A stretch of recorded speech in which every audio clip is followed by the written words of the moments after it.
Hi guys, আজকে কিন্তু অন্যরকম একটা রেসিপি নিয়ে চলে এসেছি। আজকের রেসিপিটি হচ্ছে আম পান্না বা আমের শরবত। তো তোমরা তো অনেকে অনেক রকম ভাবে আম পান্না বানিয়ে খেয়ে থাকো। আমার স্টাইলে একবার বানিয়ে খেয়ে দেখবে খুবই সুস্বাদু হয়। আর এই রেসিপিটা কিন্তু খুব কম উপকরণে হয়ে যায়। তাহলে দেখতে থাকো, ভিডিওটি ভালো লাগবে। প্রথমে আম পান্না বানানোর জন্য দিয়ে দিলাম জল, জলের মধ্যে দিয়ে দিলাম 4টা আম। আমের মুখগুলি একটু ছুরি দিয়ে কেটে নিয়েছি। তারপর হচ্ছে আমগুলিকে 10 মিনিটের মতো ঢেকে সিদ্ধ করে নিয়েছি। তো সিদ্ধ করার পরে এবারে আমি আমের যে উপরের অংশটা থাকে, তো সেই অংশটা আমি হাত দিয়ে ফেলে দিচ্ছি। তো আমি কিন্তু আমগুলিকে একদম ঠান্ডা করে নিয়েছি। ঠান্ডা না করলে কিন্তু তুমি আমগুলিকে সুন্দর করে ছিলতে পারবে না। তার জন্য আমগুলিকে খুব সুন্দর করে ঠান্ডা করে তারপর আমগুলিকে আমি ছিলে নিচ্ছি। সবগুলি আম ছেলা হয়ে গেলে এবারে হচ্ছে একটা চাকুর সাহায্যে আমি আমগুলিকে এইভাবে একটু কেটে কেটে বার করে নিচ্ছি। তো সবগুলি আম কিন্তু আমি সেমভাবে কেটে কেটে সুন্দর করে বাটির মধ্যে নিয়ে নেব। আর ভালোভাবে দেখতে হবে আমি পোকা আছে কিনা, দেখে দেখে কিন্তু এগুলিকে নিয়ে নিতে হবে। সবগুলি আম নেওয়া হয়ে গেছে। তো এবার আমগুলিকে আমি একটা মিক্সি জারেতে দিয়ে দেব। তো প্রথমে আমি আমগুলিকে মিক্সি জারের মধ্যে দিয়ে দিচ্ছি। এবারে হচ্ছে আমি এর মধ্যে দিয়ে দিচ্ছি রসনা। আমি এখানে ছোট প্যাকেট 2 প্যাকেটের মতো রসনা ব্যবহার করেছি। এরপর আমি এর মধ্যে দিয়ে দেব পুদিনা পাতা।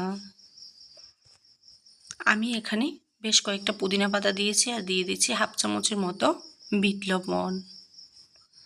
দিয়ে খুব সুন্দর করে ঢেকে এগুলিকে একটা পেস্ট বানিয়ে নিলাম। তো ঠিক এইরকম একটা পেস্ট হয়ে গেলে এবারে হচ্ছে আমি এগুলিকে গ্লাসের মধ্যে নিয়ে নিচ্ছি। আমি প্রত্যেকটা গ্লাসের মধ্যে 2 চামচ করে আমের যে মাখাটা এটা দিয়ে দিচ্ছি।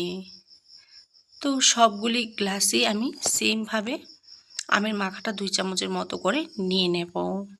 তোমরা চাইলে কিন্তু আগে থেকে চিনি দিয়ে পেস্ট করে নিতে পারো, আমি চিনিটা পরে দেব। তো সবগুলি গ্লাসের মধ্যে নেওয়া হয়ে গেছে। এবারে আমি দিয়ে দিচ্ছি 1 চামচ করে চিনি। আমটা যদি বেশি টক হয় তাহলে কিন্তু মিষ্টির পরিমাণটা একটু বাড়িয়ে দিতে হবে।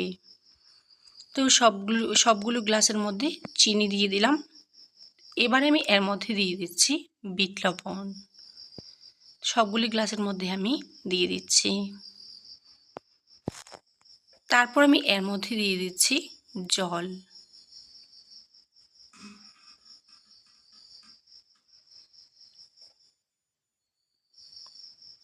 জলটা দেওয়া হয়ে গেলে এবারে হচ্ছে আমি এগুলিকে খুব সুন্দর করে দিয়ে দিচ্ছি এর মধ্যে একটু গুঁড়ো লঙ্কা। দেওয়ার পরে খুব সুন্দর করে একটা চামচের সাহায্যে ভালোভাবে এগুলিকে একটু মিশিয়ে নিতে হবে। সুন্দর করে মেশানো হয়ে গেলে আমি খুব সুন্দর করে ডেকোরেট করে নিয়েছি লেবু লঙ্কা দিয়ে। তো সুন্দর করে ডেকোরেট করা হয়ে গেছে। তো আমার আম পান্নার রেসিপিটি তোমাদের কেমন লাগলো অবশ্যই কমেন্টে জানিয়ে দেবে। যদি ভালো লাগে তাহলে অবশ্যই আমার চ্যানেলটি সাবস্ক্রাইব করতে ভুলবে না। লাইক শেয়ার কমেন্ট করবে। তোমরা সবাই ভালো থাকবে, সুস্থ থাকবে, আমার ভিডিও দেখবে।